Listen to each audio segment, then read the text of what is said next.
Hello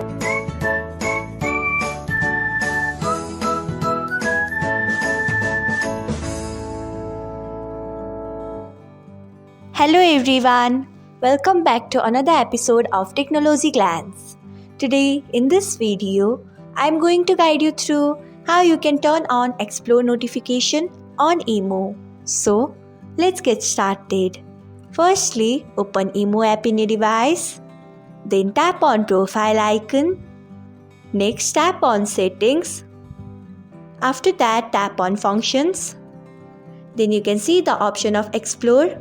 Turn on it by tapping on it. So this is how you can turn on Explore notification on Emo. Thanks for watching. If you found this guide helpful, we would love it if you hit the thumbs up button below. We upload great new tech tutorials like this one every day. So do not forget to subscribe to our channel and hit the bell icon so that you'll never miss another update.